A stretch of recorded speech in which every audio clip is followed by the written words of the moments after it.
Euh,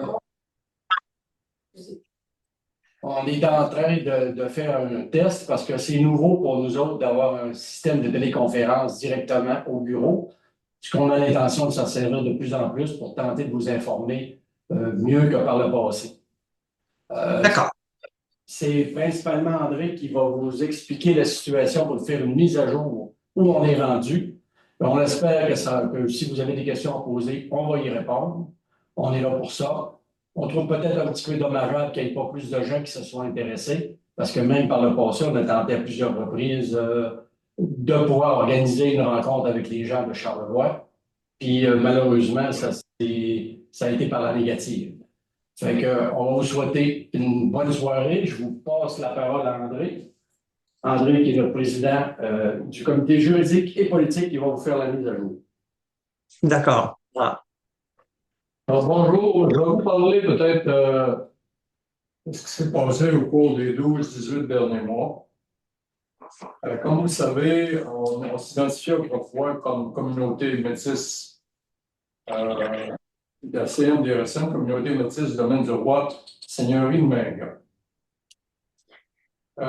Au cours, je dirais, des dernières années, après le procès Corneau, est sorti un jugement qu'on appelle le jugement Deschenaux. Alors, ce jugement-là, ce qu'il a fait, il est venu corriger une erreur de la loi des Indiens qui faisait en sorte que les femmes indiennes qui mariaient un homme blanc perdaient tous leurs droits, ils n'avaient plus le statut d'Indien. Alors ça a été corrigé. La loi, ce qu'elle dit essentiellement, à l'origine, en 1850, elle dit toutes les personnes mariées à des sauvages, c'était le terme à l'époque, sont des sauvages. Donc, toutes les personnes qui ne sont pas de sang indien, qui sont des Blancs essentiellement, qui ont marié, bonjour madame, qui ont, qui ont marié des sauvagesses à l'époque, ou qui ont marié des Indiennes à l'époque, sont devenus par le fait même des Indiens, et leurs descendants, tous leurs descendants sont des Indiens. Donc, dans mon cas, par exemple, Cécile Carolat, qui est mon ancêtre, qui vivait chez vous dans Charlevoix, autour des années 1750 jusqu'à 1785 peut-être. Elle a marié un homme blanc, Jean-Baptiste Gagnon, et tous les descendants, les Gagnons, les autres, par exemple, une de leurs filles a marié un Blackburn. Alors, tous les Blackburns aujourd'hui, les gens qui se sont mariés avec des Blackburns, vous en avez certainement beaucoup chez vous. Alors, tout ce monde-là sont désignés comme Indiens. Il n'y a pas, selon la loi, de métis au Québec. Alors, c'est pour ça qu'on a dû se réajuster, changer l'orientation de notre communauté, changer d'appellation, on ne s'identifie plus comme métis, puisque tous les métis, au sens de la loi, sont des Indiens. Alors, on s'identifie maintenant comme communauté autochtone du domaine du roi. Et par contre, on continue de défendre les intérêts de nos membres. Qu'est-ce qu'on a fait pour se réorienter? Dans un premier temps, on avait déposé au gouvernement du Canada une demande pour la reconnaissance de nos droits. Reconnaissance de nos droits qui portait essentiellement sur les droits ancestraux. Les droits ancestraux n'ont jamais été précisément définis par les cours de justice, mais ce sont d'abord les droits de chasse, de pêche, de cueillette et un certain droit au territoire. Ça, ce sont les droits ancestraux. Il y a d'autres droits qu'on appelle les droits issus de traités. Alors ça, ce sont des droits qui viennent de fait qu'un jour, dans l'histoire du Québec, il y a eu des traités signés avec les Premières Nations. Et les droits qui sont dans ces traités-là, des fois des droits territoriaux, des fois des droits comme chez les Hurons à Québec, qui portent sur le droit d'exercer leurs coutumes, leur religion sur un territoire. Alors ces droits-là sont reconnus aujourd'hui par la Constitution du Canada. Donc, on a déposé une demande au gouvernement du Canada qu'on a amendée pour s'identifier comme Indien. On l'a amendée au mois de juin, non pas de cette année, mais il y a plus d'un an, c'est-à-dire au mois de juin 2023. À ce moment-là, on parlait de droits ancestraux. C'est que le territoire n'avait jamais été cédé. Quand on parle du territoire, on parle d'une partie du domaine du roi. Je ne sais pas si vous êtes familier avec ça, là. Mais le domaine du roi à l'époque, c'est les régions du Saguenay, de Charlevoix, de la Côte-Nord jusqu'à Sept-Îles, le lac Saint-Jean et d'autres parties qui montent vers la baie James, là. Donc, un territoire qui, en façade, va depuis Sept-Îles ou à peu près, Cap au Cormoran, à peu près 20 km au bord de Sept-Îles, jusqu'à... ça inclut les éboulements, les locaux de ce coin-là, là. Ça inclut une partie de Charlevoix. Sur ces territoires-là, aujourd'hui, il y a des nations indiennes reconnues. Par exemple, à cette île, il y a Washat Maliotenam, il y a Betsiamit, là, ou Berzimis autrefois. Il y a une communauté indienne là-bas. Il y a une petite communauté indienne aux Escoumins, qu'on appelle Essipit. Dans le Saguenay, il y a principalement, nous autres, la communauté du lac Saint-Jean, qu'on appelle Mastoyache. Ça va? Alors, toutes ces communautés-là ont leur territoire et nous, on n'a pas d'intérêt à aller essayer de faire valoir des droits sur les territoires de ces communautés-là. Par contre, nos communautés historiques, je parle de Chicoutimi. Chicoutimi, la communauté historique, elle va depuis le lac Saint-Jean jusqu'à peu près la moitié du Saguenay, à la hauteur de la rivière Sainte-Marguerite, là, par exemple, là. De chaque côté du Saguenay jusqu'à la tête des autres. Ça, c'est le territoire de Chicoutimi. Le territoire de Tadoussac, chez vous, ça va depuis, je dirais, c'est pas clair, là, entre Tadoussac et Betsiamit, là, mais disons, on tire chemin entre Tadoussac et Betsiamit.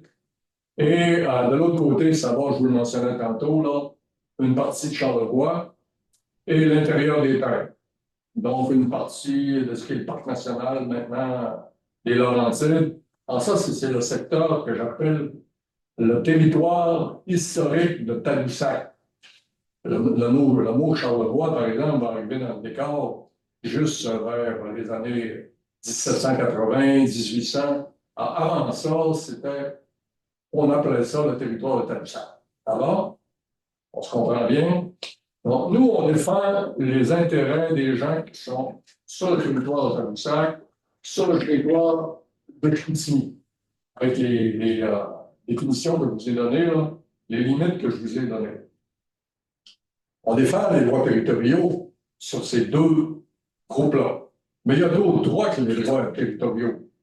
Par exemple, le droit au statut d'Indien, on le défend aussi pour nos membres qui sont sur le territoire du lac Saint-Jean ou pour nos membres qui sont sur le territoire de la Côte-Nord, parce qu'on a des membres sur le territoire de la Côte-Nord. On peut défendre leur statut, mais on va pas aller défendre, on va pas aller réclamer une partie du territoire de la Côte-Nord, là, étant donné qu'il y a déjà des communautés indiennes à cet endroit-là, et sur le lac Saint-Jean. Donc, pour ce qui est du territoire, on se concentre sur le territoire historique des Chicoutimiens et des Tadoussaciens.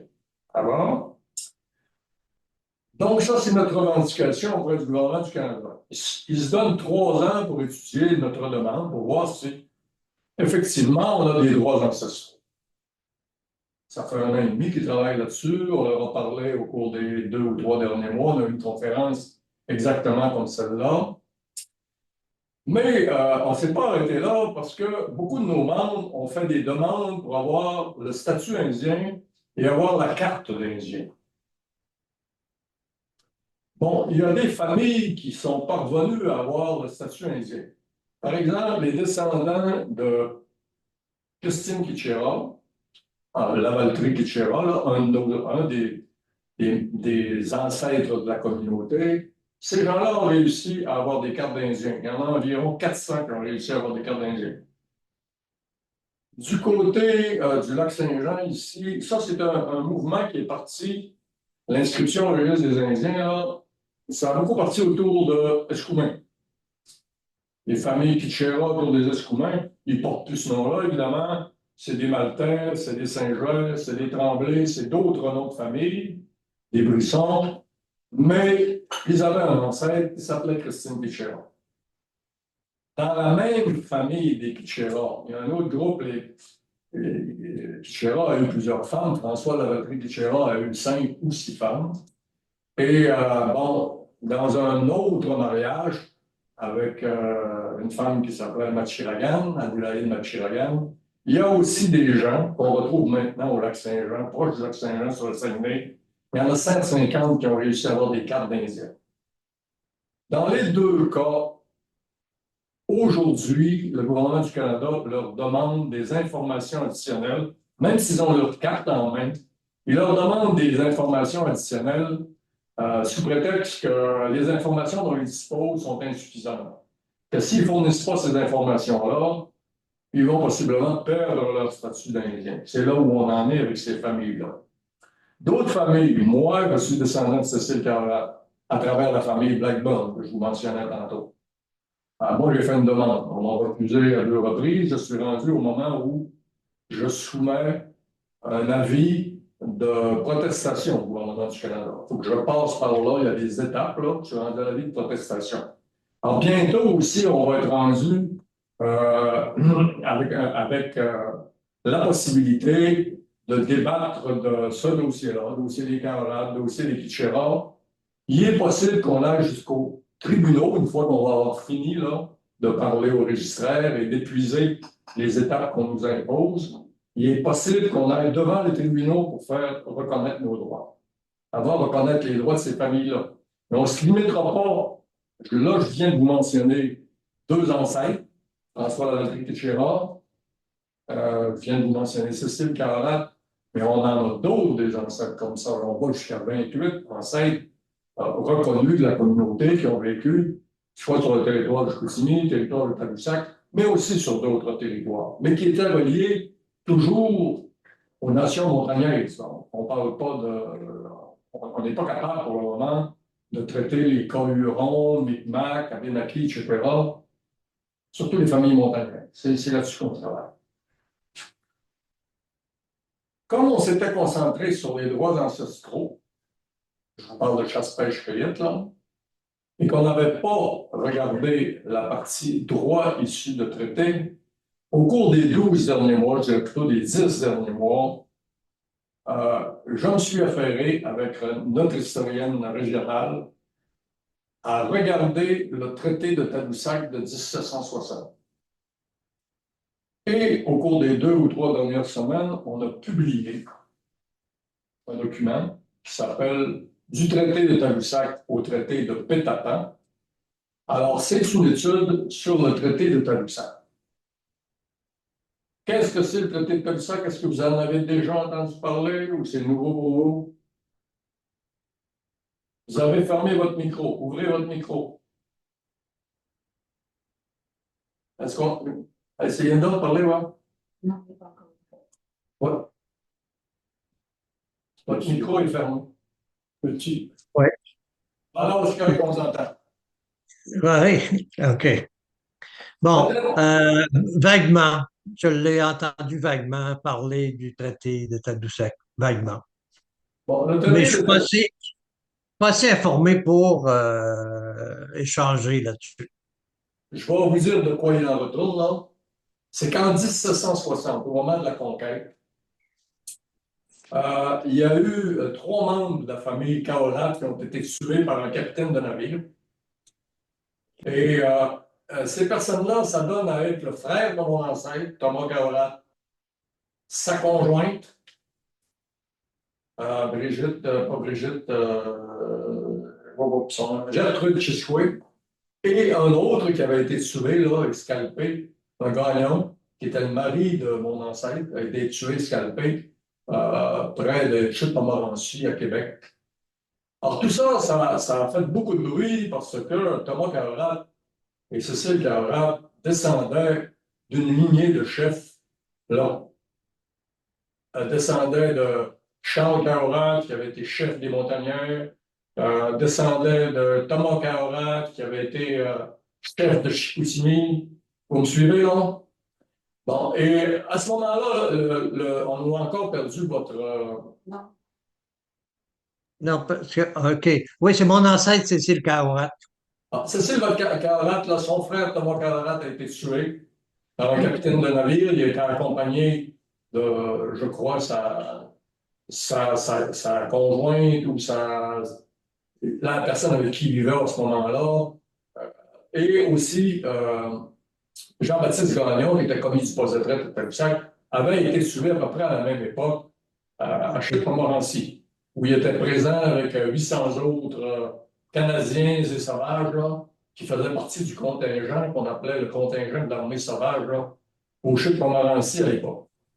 Alors D'accord. ça fait du bruit parce qu'on venait de tuer le chef. Et la suite, c'est que le gouverneur Lauré a essayé de régler ça. Il a fait un traité. Et il a révélé ce traité-là dans un document là, qui est là-dedans, là. Un document qu'il a écrit à ce moment-là à William Pitt, qui était le chef de la guerre en Amérique, si on veut, qui était le premier ministre virtuel de la Grande-Bretagne. Alors, il a dit, moi, j'ai fait un traité pour régler ça. Et il a écrit aussi d'autres documents qui confirment qu'il y a eu traité.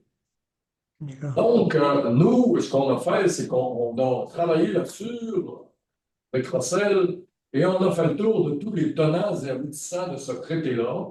Et là, on s'apprête à déposer le traité dans le cadre de notre revendication auprès du gouvernement du Canada. Ça va se faire dans les prochaines semaines. 2 semaines, 3 semaines. Il faut que ça soit évidemment accompagné de prétention juridique, là. Donc, il faut faire ça avec notre avocat. On va le déposer au cours des prochaines semaines. Alors? Oui. Donc, là, on se ramasse avec une offre. On va se ramasser parce qu'on a déjà avisé le gouvernement du Canada qu'il y avait eu traité à Tadoussac. Et on en a dit un petit peu du traité de Tadoussac, mais on n'est pas rentré dans le niveau de détail qui apparaît dans ce document-là. Ce document-là, il est disponible à l'écran. Si vous voulez le consulter, là, je ne sais pas si vous pouvez le consulter. Il est disponible en ligne. D'accord. D'accord, vous pouvez le consulter. C'est aux presses de l'Université du Québec à Montréal. Le titre, c'est du traité de Pétapan au traité de Tadoussac. Si vous ne le trouvez pas, là, appelez au bureau, puis on va vous donner Excellent. la ligne à suivre pour trouver ce traité-là. Donc, on va être en revendication spéciale sur 2 fronts avec le gouvernement du Canada, à savoir des droits ancestraux et des droits issus de ce traité-là. Ça marche? Parallèlement, on va se servir de ce traité-là pour défendre nos membres. Pour défendre nos membres qui vont demander leur statut indien. Par exemple, si vous demandez votre statut indien au nom de Kaorat, il n'est pas exclu, parce que moi, je suis rendu comme Kaorat à la dernière étape, il n'est pas exclu que si on a un refus, on se présente devant les tribunaux avec ça. OK? Pas exclu qu'on aille jusque-là. Alors, on défend les droits de nos membres. Que ce soit des Kitcheras, des Kaorat, on défend les droits de nos membres, les droits à l'inscription au registre des Indiens et d'autres droits. D'autres droits, entre autres, la grande priorité du gouvernement du Québec, c'est de signer un traité qui s'appelle le traité Pétapan. Le traité Pétapan est un traité moderne entre la nation du Lac-Saint-Jean, Mastoyache, la nation des Sipites, la nation de Natashquan. 3 nations.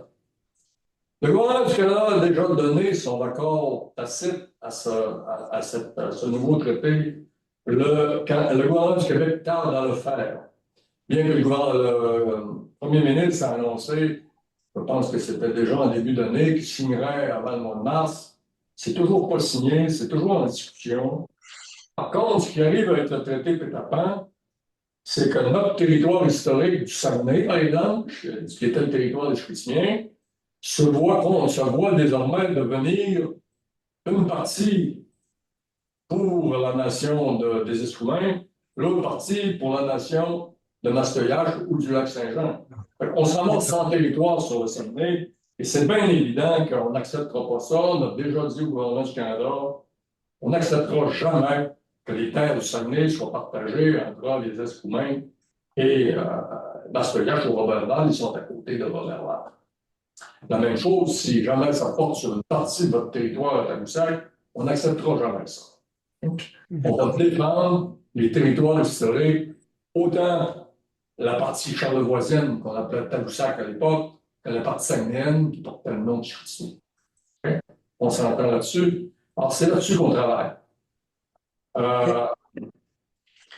C'est pas une mince affaire, là. Ça, c'est 10 mois de travail, là. OK, c'est beaucoup de recherche. C'est un traité qui est très semblable au traité des Hurons de Québec, qui, lui, a été reconnu par la Cour suprême. La Cour suprême, on appelle ça l'arrêt Sioui, parce que c'était Sioui à l'époque qui était chef, puis c'était Sioui qui avait été dans le parc de Jacques-Cartier, il avait été faire un petit feu dans le parc, couper des arbres, etc. Il s'était fait arrêter, et ça a monté jusqu'à la Cour suprême.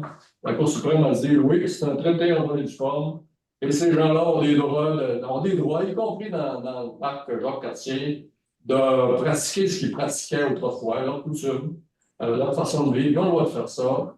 Et ils ont le droit de faire ça entre le Saguenay et les Trois-Rivières. Ça, c'est si oui. Les Hurons sont intervenus dans le traité de Tadoussac. Le gouverneur Moré révèle en 1760, quand il a été obligé de faire intervenir les Hurons parce qu'il ne savait pas comment régler ça. Et ça s'est réglé par des présents. Il dit qu'il a donné des présents. Ça peut être un peu de nourriture, peut-être pour passer l'hiver. Les familles qui avaient perdu, qui étaient endeuillées, qui avaient perdu, là, comme Thomas Carrat, sa conjointe, ben sa vraie conjointe, parce que c'était pas sa vraie conjointe qui était avec lui. Alors, ils ont donné des présents aux familles endeuillées et ils ont posé aussi d'autres gestes, par exemple, de faire publier sur les quais qu'ils ne devaient plus molester les Indiens. Et les Indiens se sont placés sous la protection de la couronne. Nos ancêtres se sont placés sous la protection de la couronne. C'est un contrat de nation à nation, c'est ça un traité, c'est une entente de nation à nation. Ils n'ont pas tout cédé en se plaçant sous la protection de la couronne. Ils ont continué à vivre comme avant, ils ont continué à se marier comme avant, ils ont continué à fréquenter le territoire comme avant, à élire leur chef, à garder leur institution comme avant. Et c'est toutes ces affaires-là qu'on a bien détaillées là-dedans, puis qu'on va aussi mettre dans notre revendication spéciale. Alors c'est là-dessus, là, si je vous résume la dernière année et demie, il y a du va-et-vient avec le gouvernement du Canada. On en parle parce que c'est avec le Canada que ça se passe. Québec, les droits issus de traités, ils ne sont pas là-dedans. Ça relève la compétence du gouvernement du Canada. Alors, on parle au gouvernement du Canada. On essaie d'avancer avec le gouvernement du Canada pour faire reconnaître nos droits. Nos membres, on les encourage à déposer des demandes pour faire reconnaître leur statut indien, avoir leur carte d'Indien. Ce n'est pas une démarche facile, c'est une démarche qui prend du temps. Dans mon cas, c'est depuis 2022 que j'essaie de faire avancer mon dossier. Alors, ça peut être long, mais dites-vous bien qu'on va passer à travers. Le traité, il est indiscutable. Les termes du traité, ils sont indiscutables. Alors, ce qui s'est passé à Tadoussac en 1760, le gouvernement ne peut pas contester ça, c'est un traité en bonne et due forme.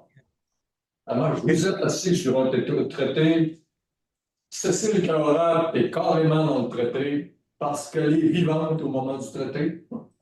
On sait, si vous avez regardé votre généalogie, là, qu'elle est encore en vie vers 1783. On n'a pas trouvé sa sépulture, bien qu'on a regardé dans d'autres fonds d'archives. On n'a pas encore trouvé où elle a été enterrée. Mais on sait très bien qu'elle était encore vivante là, bien après le traité de Tadoussac.